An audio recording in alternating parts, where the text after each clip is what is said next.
ભારત આજે પ્રજાસત્તાક દિવસ ઉજવી રહ્યું છે. તિરંગો લહેરાઈ રહ્યો છે. પરેડના દ્રશ્યો ટીવી સ્ક્રીન પર ચાલી રહ્યા છે અને દેશભરમાં જય હિન્દના નારા ગુંજી રહ્યા છે. પરંતુ આ ઉત્સવની પાછળ એક એવી રાત, એક એવી લડાઈ અને એક એવી વિચારધારા છુપાયેલી છે જે માત્ર ઇતિહાસ નથી, પરંતુ આજના ભારતની દિશા નક્કી કરતો જીવંત વારસો છે. કારણ કે આ દિવસ માત્ર તહેવાર નથી. આ દિવસ એ દિવસ છે જ્યારે ભારતે પોતાનો કાયદો આપ્યો, જ્યારે સત્તા બ્રિટિશ રાજમાંથી સાચા અર્થમાં જનતા પાસે ગઈ અને જ્યારે એક દેશે માત્ર કાગળ પર જ નહીં પરંતુ સમાજના આત્મામાં પોતાને પ્રજાસત્તાક જાહેર કરવાનો નિર્ધાર કર્યો. આવો આજે સમગ્ર કહાનીની વિગતવાર વાત કરીએ. નમસ્કાર, હું છું તુષાર બસિયા. આપ જોઈ રહ્યા છો સ્વમાન.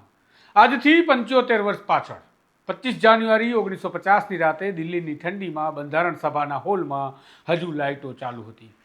બહાર દેશ ઊંઘી રહ્યો હતો, પરંતુ બંધારણ સભાના ઓરડાની અંદર દેશનું ભવિષ્ય લખાઈ રહ્યું હતું. ડૉક્ટર બાબા સાહેબ આંબેડકર પોતાની ટીમ સાથે બંધારણના અંતિમ પાના પર આખરી નજર ફેરવી રહ્યા હતા. કારણ કે બીજા દિવસે સવારે ભારત માત્ર આઝાદ નહીં પરંતુ પ્રજાસત્તાક બનવાનું હતું. હકીકતે કહીએ તો નાગરિક સત્તાક દેશ બનવાનું હતું. અને આ એક સામાન્ય ફેરફાર નહોતો, કારણ કે પહેલા ભારત પર ગવર્મેન્ટ ઓફ ઇન્ડિયા એક્ટ 1935નો કાયદો ચાલતો હતો, જે બ્રિટિશ રાજનો પડછાયો હતો.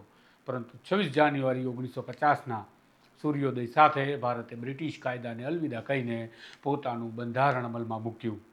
અને અહીંયાથી જ શરૂઆત થઈ અધિકાર શબ્દની સાચી વ્યાખ્યાની. આ તારીખ પણ કોઈ સંયોગ નહોતી, કારણ કે 26 જાન્યુઆરી 1930ના દિવસે ભારતીય રાષ્ટ્રીય કોંગ્રેસે પૂર્ણ સ્વરાજનો સંકલ્પ લીધો હતો, એટલે કે સંપૂર્ણ સ્વતંત્રતાનો. અને જ્યારે બંધારણ લાગુ કરવાનો દિવસ આવ્યો ત્યારે એ જ તારીખ પસંદ કરીને એક સંદેશ આપવામાં આવ્યો કે આઝાદી માત્ર અંગ્રેજોથી છુટકારો નથી. આઝાદી એટલે પોતાના નિયમો, પોતાના અધિકારો અને પોતાની જવાબદારી. અને એ જ બંધારણે દેશના દરેક નાગરિકને મતાધિકાર આપ્યો, બોલવાની સ્વતંત્રતા આપી, સમાનતાનો હક આપ્યો અને પહેલી વખત કાયદાની નજરે રાજા અને ગરીબ બંને એક સમાન બનાવી દેવાયા હતા. હવે વાત કરીએ એક માણસની જેના વગર આ બધું શક્ય નહોતું, ડૉક્ટર બાબા સાહેબ આંબેડકર.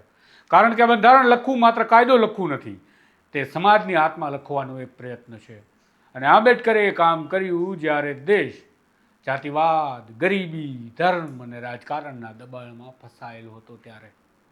અને અનેક મુદ્દાઓ પર ભારે વિરોધ પણ હતો. સ્ત્રીઓને સમાન અધિકાર આપવો, દલિત, આદિવાસી, પીડિત અને વંચિતોને આરક્ષણ આપવું, અભિવ્યક્તિની સ્વતંત્રતા આપવી, આ બધું ત્યારે સહેલું નહોતું. પરંતુ અલાઈનો લખાય બંધારણમાં.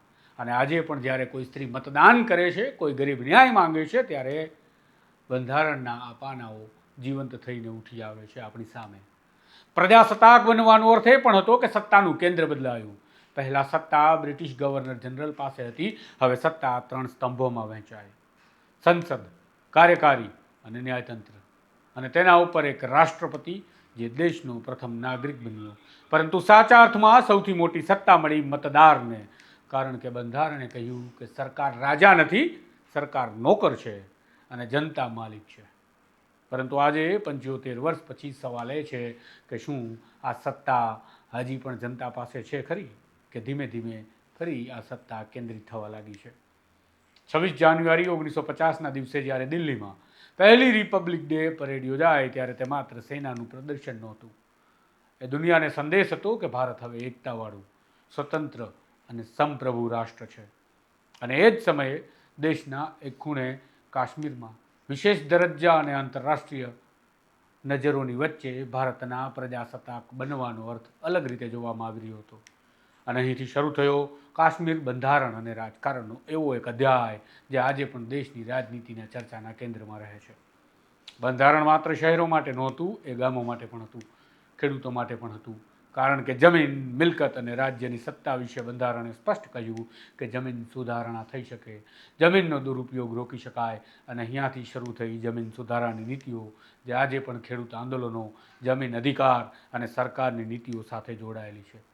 એટલે જ્યારે ખેડૂતો રસ્તા પર ઉતરે છે ત્યારે તે માત્ર ભાવ માટે નહીં, પરંતુ બંધારણમાં લખાયેલા પોતાના હક માટે પણ ઉતરે છે.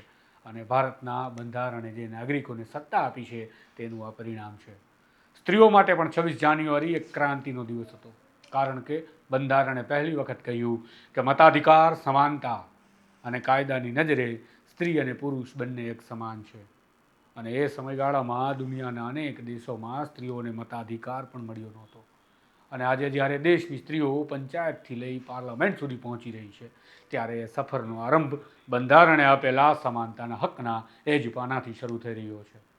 પરંતુ આ પ્રજાસત્તાકની સૌથી મોટી કસોટી આવી વર્ષ 1975માં, જ્યારે ઇમરજન્સી લાગુ પડી દેશમાં. બંધારણની અંદર રહીને બંધારણને સ્થગિત કરી દેવામાં આવ્યું, પ્રેસ પર પ્રતિબંધ લાગ્યો, નેતાઓ જેલમાં ગયા. અને ત્યારે દેશે જોયું કે કાયદો માત્ર લખવાથી નહીં, પરંતુ જાગૃત નાગરિકો દ્વારા જ બચાવી શકાય છે.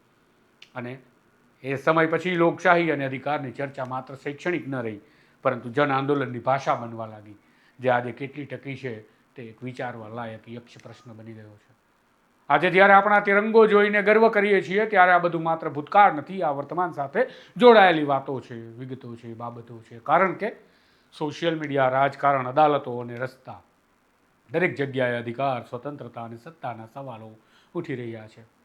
અને અહીંયાથી જ પ્રજાસત્તાક દિવસની સાચી કસોટી શરૂ થાય છે કે શું આપણે બંધારણને માત્ર પુસ્તકમાં રાખ્યું છે કે આપણા વ્યવહારમાં આજે પણ બંધારણને જીવિત રાખ્યું છે.